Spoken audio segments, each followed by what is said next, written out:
Hello and welcome back to Rage Gaming and more Monster in a While. Today we're back for a new episode of things you might not have known about this game. Of course, focused on title update 2.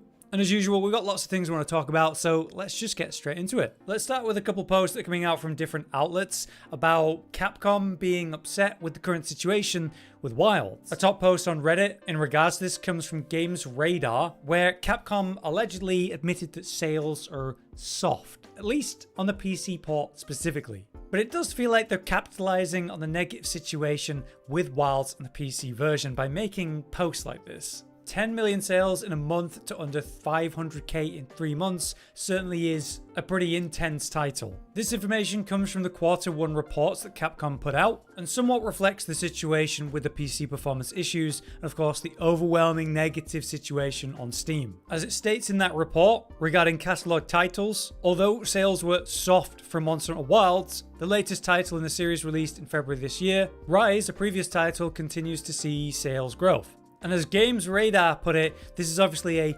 positive spin on a bad situation.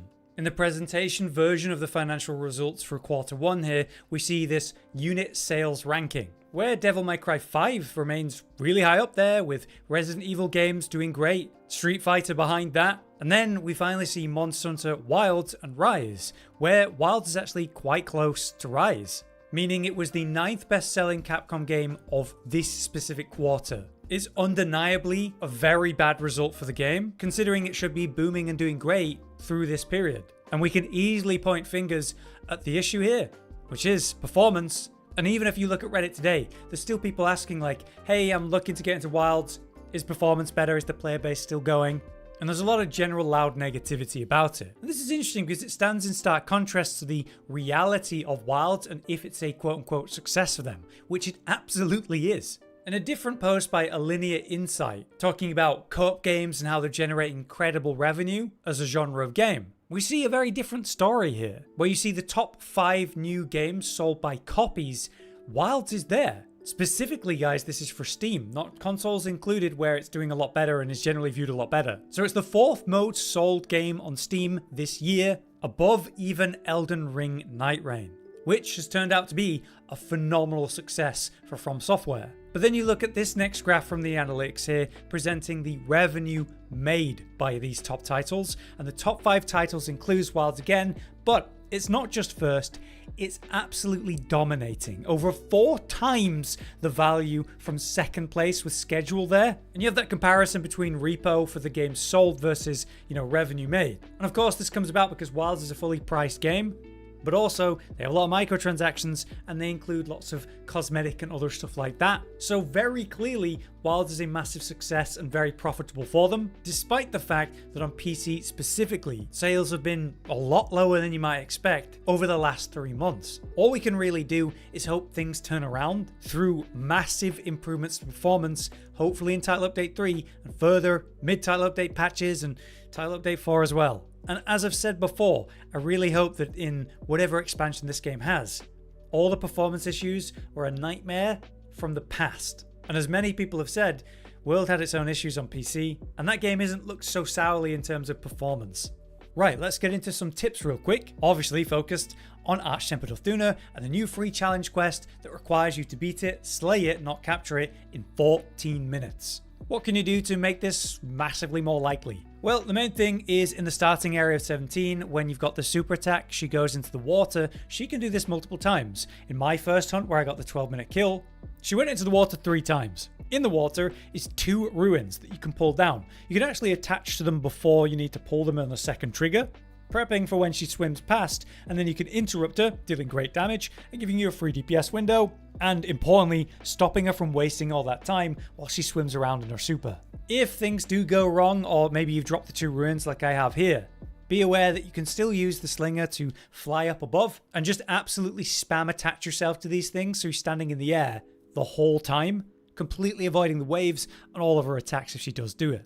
Another great tip is to use flash pods. These can be used to interrupt her big flops. Of course, you get the first flop and then there's a delay and a second flop, giving you plenty of time to equip a flash pod, fire it, interrupt her. It's not going to cause a knockdown, but it will interrupt the attack and give you a small DPS window. Also, flash pods can be used to keep her in the same location. This is something that I feel makes a massive difference. Preventing her ever leaving this location is a big deal. She's a slow traveler, and nor is it good for the timer in any case. So flash pods can actually interrupt her leaving for a time. A knockdown can interrupt her. Focus striking a wound can interrupt her. And if all that fails, you've always got lure pods, up to 3 ready to go. Each one will hold her in place, make her fight you for a bit, and then she'll turn and leave, and then you can lure pod her again. Using this, I made sure she never left the first area, which made a major difference in my first attempt where I got it.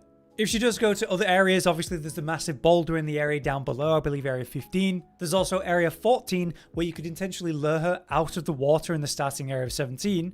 And there's 2 ruins there, which you can blow up with a barrel bomb or an explosive attack for 2 knockdowns. And again, no water, much easier place to fight her. However, if you are choosing to fight her in a water area, it could be a good idea to use the new flamefete barbecue meal while it's still up. This gives you swimmer meal. Swimmer meal just gives you an attack bonus when wet, which will be the whole time, which is awesome.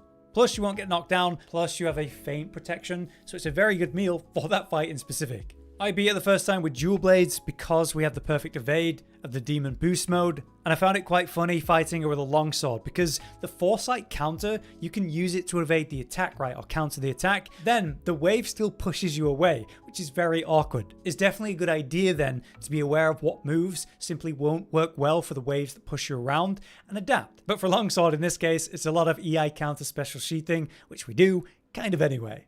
Now last time we talked about the water gun and highlighted a lot of fun stuff you can do with it, which is pretty cool. But I did mention that some NPCs just don't seem to react to it. Well, the reality is you need to shoot them more than once. Like, she can laugh it off or whatever, but she actually gets a little bit mad at you, as you can hear, but doesn't have any animation reactions specifically in the hub. But if you come to any of the other smithy locations where she's not next to the legend, you can shoot her for some special reactions. It's when she sort of walks away to the barrel and then you can actually shoot her and you get a special animation. She pulls her hammer out like it's a gun or something.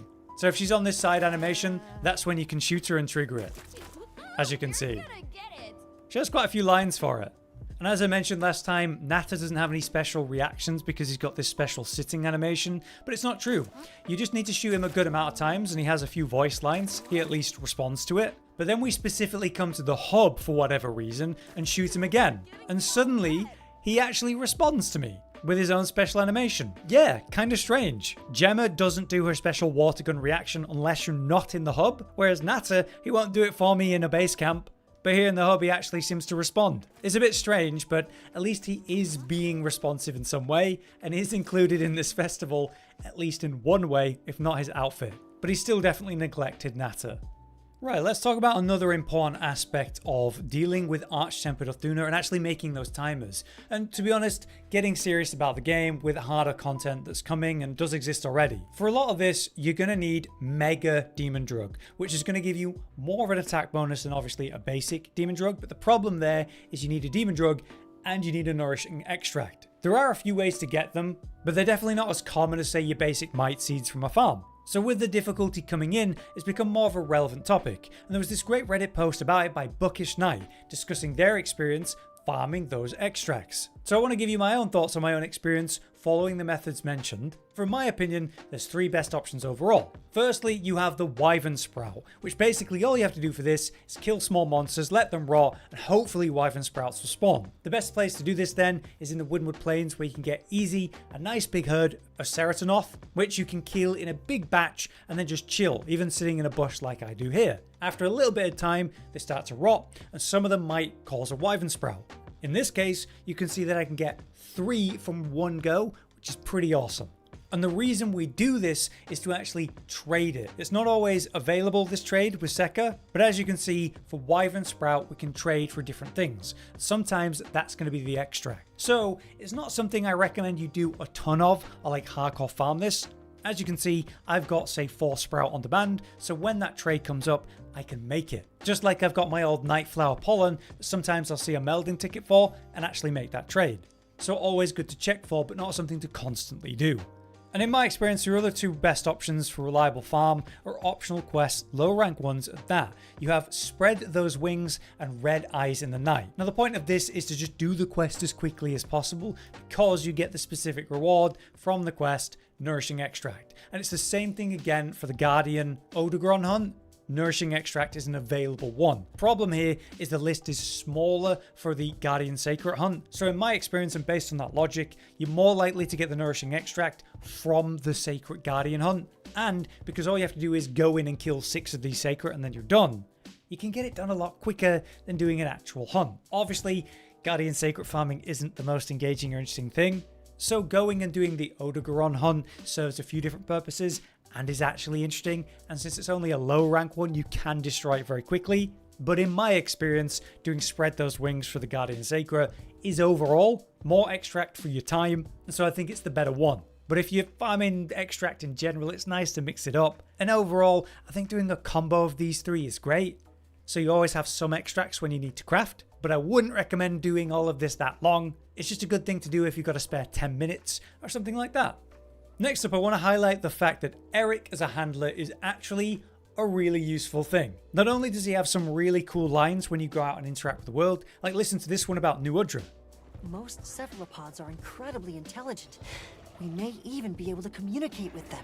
Yeah, he has unique lines for monsters, and the fact that the idea we could actually communicate with cephalopods or new Udra in specific is a cool idea. Imagine in the expansion, Erik is somehow communicating with the different cephalopod types, or if there's like one specific, maybe like a baby one. There's a cool idea, maybe a Monster Hunter Stories 3.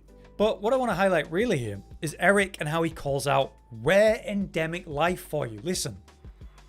See that dark shade? It's a black wind rustler. What a lucky sight. Yeah, so whenever you go near a rare endemic life, such as a really subtle darker colouring of one of these endemics I would never have noticed in that case, Erik calls it out.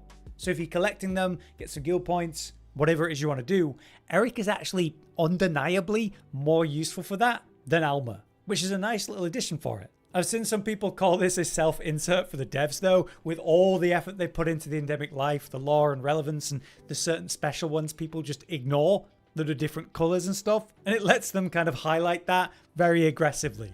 Either way, it is definitely a useful thing to have Erik.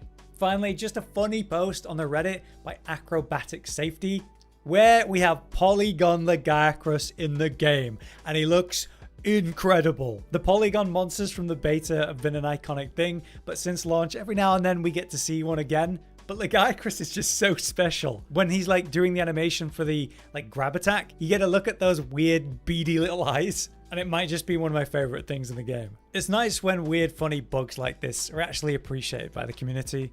And we had this big outcry for, could we have a graphic setting where we force this to happen? Maybe one day.